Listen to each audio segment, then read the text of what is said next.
सत्य गुरुवे नमः। अमृतनाद ले जाता है साधक को समाधि तक, सत्यानंद सिद्ध मौन रहता नहीं करता है बक बक बक। अमृतनाद, अमृतनाद किसके लिए कहा? इस अमृतनाद को अनाहत नाद भी कहते हैं, अनहद नाद भी कहते हैं, अनाहत नाद कहते हैं। अनाहत कहते हैं बिना चोट के, अनाहत नाद बिना चोट के जो आवाज़ हो रही है, जैसे ये चोट से हो रही है और ये बिना चोट के, अनाहत नाद। अनहद नाद, अनहद कहते हैं जिसकी कोई हद ना हो, बेहद। और ये अंदर की आवाज़ है। कहाँ होती है? यहाँ, यहाँ इसका अनुभव होता है, महसूस होती है यहाँ। ये अनहद नाद जो है शुरू में सूक्ष्म आवाज़ें होती हैं, हल्की आवाज़ें होती हैं और युक्ति से होती हैं। शुरू में साधक को युक्ति से करते हैं। जैसे सूक्ष्म आवाज़ें कैसे होती हैं? जैसे कहीं ऊपर से पानी गिर रहा है, वो छल छल की आवाज़ हो रही है, हवा चल रही है, चक्की चल रही है। या जैसे थोड़ा सा इससे ऊपर उठो, जैसे टीन होते हैं, टीन डली हुई है कहीं और ओले पड़ रहे हों, ओले तर तर तर तर, ऐसे ये इससे और ऊपर की है। फिर जैसे नफीरी, बीन, इस तरह की आवाज़ें। फिर जैसे डमरू, भोले बाबा जी का डमरू आपने त्रिशूल पे लटका हुआ देखा होगा, उसकी जब ऐसे ये डमरू जैसी आवाज़। और फिर घंटे की आवाज़, घंटा। ये मंदिर में घंटा कहाँ से आया? अंदर से।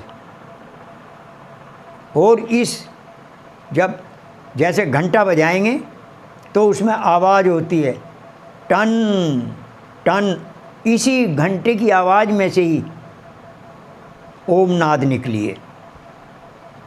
ओम, इसको ही अमृतनाद कहा, ओम नाद को ही अमृतनाद कहा। जैसे मंदिर में घंटा है, आप घंटा बजा के देखना, स्पष्ट आवाज़ आएगी ओम जैसी। ओम नहीं है, ओम जैसी। घंटे में से कैसे? जब आप ऐसे घंटा बजाएंगे तो उसमें से आवाज़ आएगी ओ, धीमी होती चली जाएगी। फिर ओम नहीं है, ओम तो कह देते हैं, ओम जैसी है। जैसे ये लिखा नहीं जाएगा, पर लिखा जाएगा क्या? पट पट पट। पट पट ना कर, ये पट पट नहीं है, ये पट जैसी है। तो ऐसी ओम नहीं है, ओम जैसी है। वेद की 16,008 ऋचाएँ हैं, हर ऋचा से पहले ओम है। क्यों? ये ऋचाएँ ओम ध्वनि से आई हैं पिता ब्रह्मा को।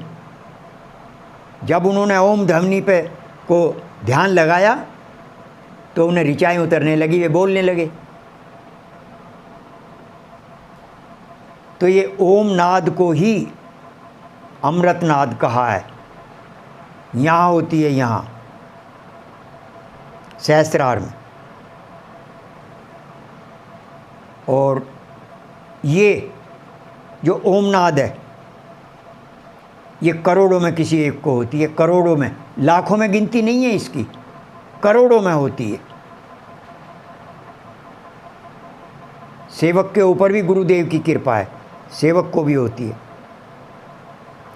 इस शरीर के अंदर जितनी भी नाड़ियाँ हैं, हर नाड़ी ओम की ध्वनि कर रही है। और उसकी कहाँ सुनाई आती है? यहाँ। हर नाड़ी की सुनाई यहाँ आती है। अब सेवक क्यों कह रहा है? सेवक को आती है, हर नाड़ी की सुनाई आती है। आप नाड़ी किसे कहते हैं? जैसे ये यहाँ, ये नभज, नवज भी कह देते हैं डॉक्टर, नाड़ी पकड़ के देखता है, नाड़ी बोल नहीं रही, नवज बोल नहीं रही, तो इस सारे शरीर में बोल रही हैं ये नाड़ियाँ, ध्वनि कर रही हैं, ओम की ध्वनि कर रही हैं। यहाँ पकड़ो, यहाँ पकड़ो, कहीं भी यहाँ से पकड़ो, कहीं भी यहाँ से देखो, कहीं भी देखो, हर नाड़ी ओम की ध्वनि कर रही है और उसकी सुनाई यहाँ आती है। और ये सुनाई, मैंने पहले दोबारा फिर कह रहा हूँ, करोड़ों में कोई एक होगा। सेवक के ऊपर भी गुरुदेव की कृपा है, इसी से ही सेवक को भी पद आते हैं, इस नाद के सुनने से ही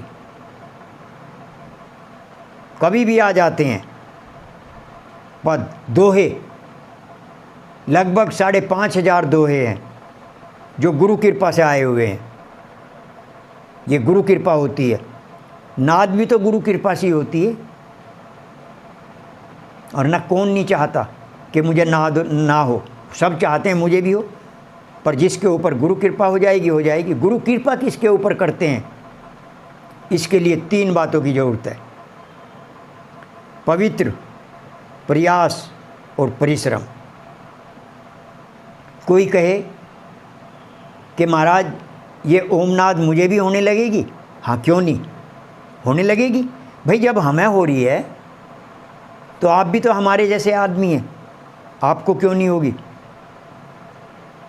अब कोई कहे जी कितने दिन में होगी, नहीं भाई, ये नहीं कितने दिन, ये तो आपके ऊपर है। आपका जितना प्रयास अधिक होगा, पवित्रता होगी, प्रयास होगा, परिश्रम होगा, उतनी जल्दी हो जाएगी। अब मैं आपको एक उदाहरण से समझाऊंगा। आपने महात्मा बुद्ध का नाम सुना होगा। उनको 6 साल लगे अपने मंजिल तक जाने में, 6 साल। उसी समय के भगवान महावीर हुए, उसी कार्य तक जाने में, वहाँ तक जाने में अपने लक्ष्य की प्राप्ति के लिए 12.5 वर्ष लगे, और दोनों राजा के लड़के थे। तो ये तो अपना अपना प्रयास है, परिश्रम है, पवित्रता है। हमने पहले ही बोल दिया, दोबारा बोल रहे हैं, इन 3 बातों की आवश्यकता है: पवित्र, प्रयास, परिश्रम। तो जो किसी को यदि इस नाद को सुनना है, या कोई जाना चाहता है वहाँ तक, सुनना चाहता है, तो मार्ग हम बता देंगे। यदि आपको कोई मिल जाए, कोई महात्मा संत, कोई ऐसा मिल जाए जो आपको, पहले तो ये है कि उसको भी होती हो, तब आपको रास्ता बता सकता है बंधु बहन, वरना नहीं, धोखा है।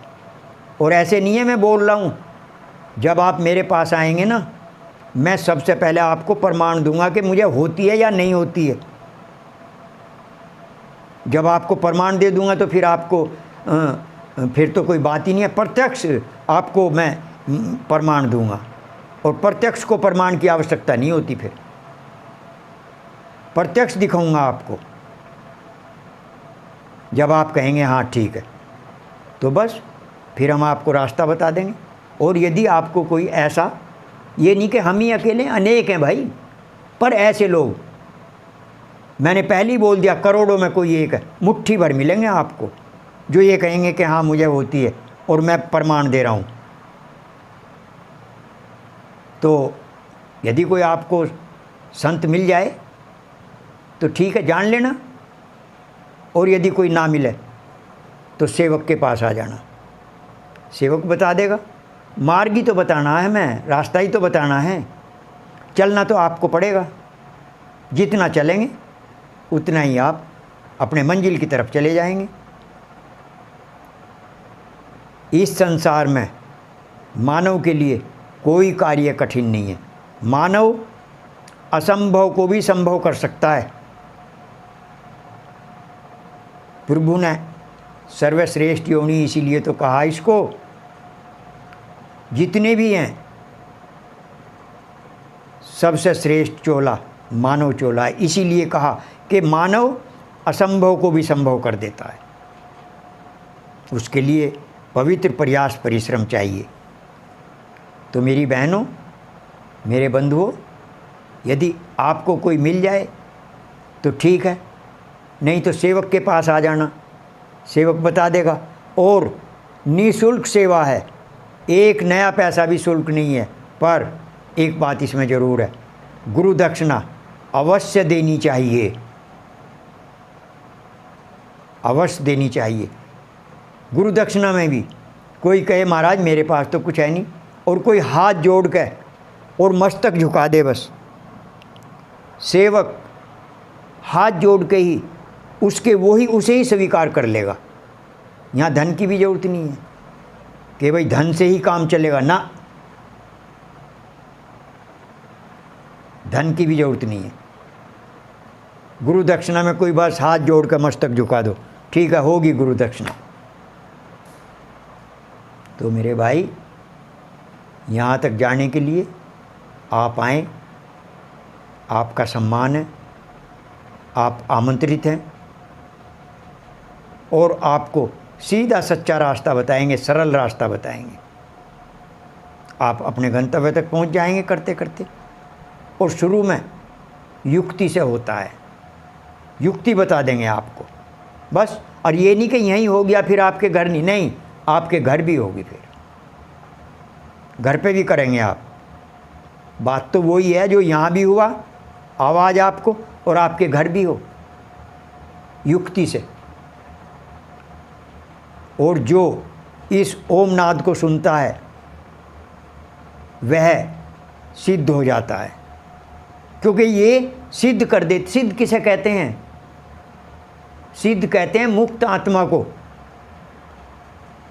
मुक्त आत्मा को सिद्ध कहते हैं।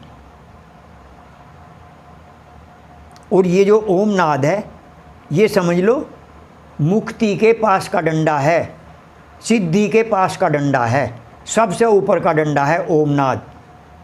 बाकी तो नीचे की बहुत आवाज़ें हैं। और उसमें फिर युक्ति तो कुछ दिन, फिर युक्ति की भी आवश्यकता नहीं होती। बस फिर तो साधक बैठ जाएगा ऐसे और बस सुनता रहेगा। बाज़ार में जा रहा वहाँ भी सुनेगी, हर समय सुनेगा। फिर ओमनाथ जिस समय ओमनाथ तक पहुँच जाएगा। और मैं अपनी थोड़ी सी बात बता दूँ, जिस समय मुझे हुई, मैं रात को 12 बजे साधना में बैठा, बिल्कुल शॉर्ट में कह रहा हूँ, बात तो बहुत लंबी है पर शॉर्ट में कह रहा हूँ। 12 बजे ध्यान साधना में बैठा, साधना में नहीं हुई। जब साधना में से उठ कर बरामदे में आया, बस नाद होने लगी, ओम ओम ओम। मैं कहने लगा आज तो भाई गुरुदेव की बहुत बड़ी कृपा है, कोई बड़ी कृपा हो रही है आज। गुरु बहुत दिन से खुल गई ओमनाद। ये घंटे की आवाज़ में से ही ओमनाद निकलती है। जैसे कहते हैं ना टन टन, इसमें से ही ओमनाद निकलती है। ओम नहीं है ये, फिर कह रहा हूँ मैं, ओम जैसी, टन नहीं है, टन जैसी, क्योंकि आवाज़ है वो। जैसे मैंने पट पट की कहा, पट नहीं है, पट जैसी। तो ये सब बातें अंदर की हैं। यदि किसी को कोई ना मिले तो आ जाना, सेवक समाधान कर देगा। प्रेम से बोलिए श्री सद्गुरुदेव महाराज की जय।